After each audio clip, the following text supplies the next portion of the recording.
Sexta-feira da 23ª semana do Tempo Comum.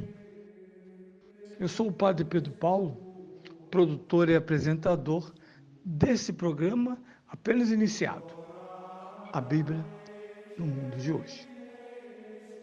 Bem, o que fazemos nas sextas-feiras, não me canso de dizer, antecipamos. Alcançamos o futuro, porque esse futuro começa nas vésperas do sábado, mas na sexta-feira já o antegozamos. Já o temos como referência, como meni, como antecipação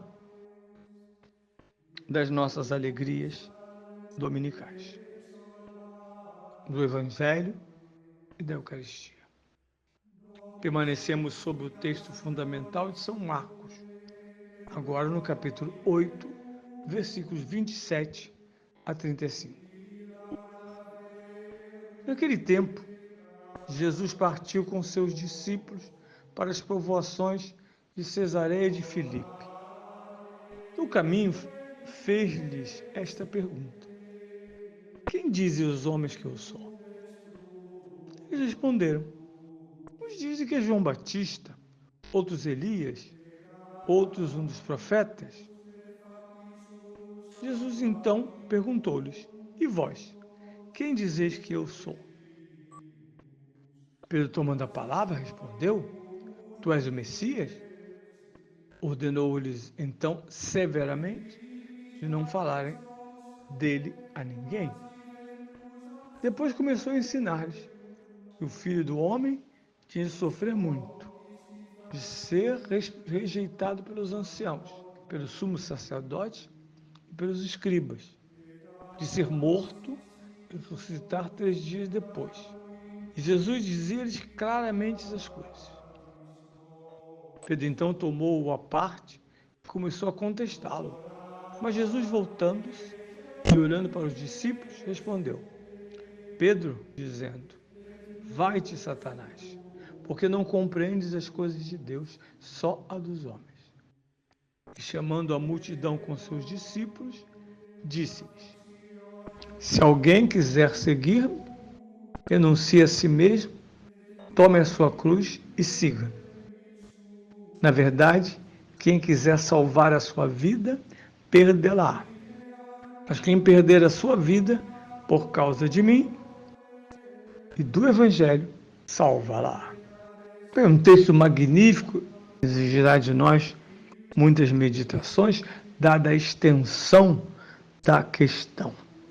E veja que é um texto sinótico, está presente lá no famoso capítulo 16 de São Mateus, que nós costumamos rezar nas solenidades de São Pedro e São Paulo no dia do Papa. Ouvimos este Evangelho. Mas não do ponto de vista, perdão, total engano. Nós ouvimos isso no primeiro anúncio, que é ali no capítulo 8. Não é o texto de Mateus 16, não. Trata-se do tema do discipulado, e melhor dizendo, do verdadeiro Messias e do seu discipulado.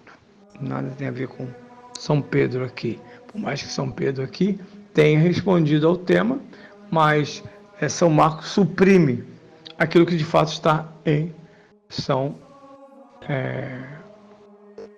Mateus, no capítulo 16, que seria logo após a resposta de São Pedro.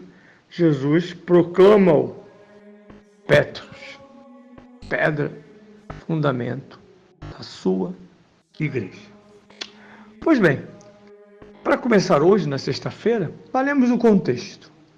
E aqui temos uma diferença interessante entre os evangelistas. São Lucas diz que ele vai com seus discípulos para o lugar isolado, porque eles está ensinando, e quer ao mesmo tempo que descansem. Parem, stop.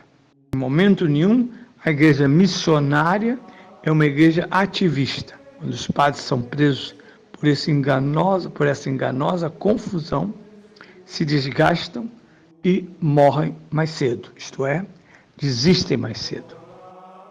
porque são tantas as derrotas do bem nas batalhas perdidas com os homens e, sobretudo, conosco mesmos, e a sede ao pote pode representar um gasto excessivo de energias e dispersar o missionário que mede a sua ação não pela conversão dos fiéis, mas pelo sucesso das atividades.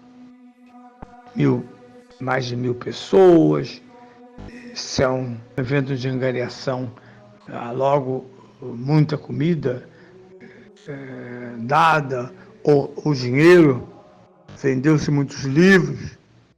Mas a pergunta de cada encontro missionário é convertermos-nos a Cristo nas condições que Ele colocou. Então aqui aparece a primeira exigência de Jesus. Como eles podem ser missionários de alguém que não conhece? Claro, podemos falar de coisas, em geral falamos de tantas coisas que não conhecemos, ouvimos um amigo, eu vi no Facebook, eu vi no YouTube, eu vi no Google, quantas coisas vemos por aí, e às vezes sem grandes interesses de confirmar, repetimos, argumentamos, usamos. Jesus vai logo à fonte. Começando, ele implica os apóstolos no conhecimento da opinião pública. O que é opinião pública diz de mim? Vejam, por exemplo, a França católica, filha predileta da Igreja Católica, num dos momentos mais centrais da sua história contemporânea, a abertura de uma Olimpíada em Paris, mostrou o que pensa do cristianismo. Foi muito feio, foi ridículo, foi infantil, foi ultrajante e sacrílego. Mas é isso que a França, a República Francesa, mostrou. Né? E foi uma pena porque tornou muito pequeno o símbolo das Olimpíadas. Mas fica na conta histórica desse presidente microscópico, que é o atual presidente. Não. Jesus quer saber a opinião pública sobre ele mesmo. Anônimos disseram, não tem nome de apóstolo, disseram, vários deles, repetindo, expressando-se em nome da opinião pública. Jesus é identificado com os profetas. Alguns com nome, outros em geral, antigos profetas, mas Jesus é um profeta. O IBOP, o IBGE, quando pergunta, recolhe as respostas, faz as suas medições, enfim, de organizações e conclui. Para o povo contemporâneo a Jesus, o povo judeu, Jesus é o retorno de um profeta. Herodes mesmo se vê envolvido com isso, porque após a morte de São João Batista, se começa a ouvir histórias sobre Jesus de Nazaré. E ele diz, João Batista eu mandei matar. Quem é esse? Será que ele é João Batista que voltou? Com um certo temor de consciência?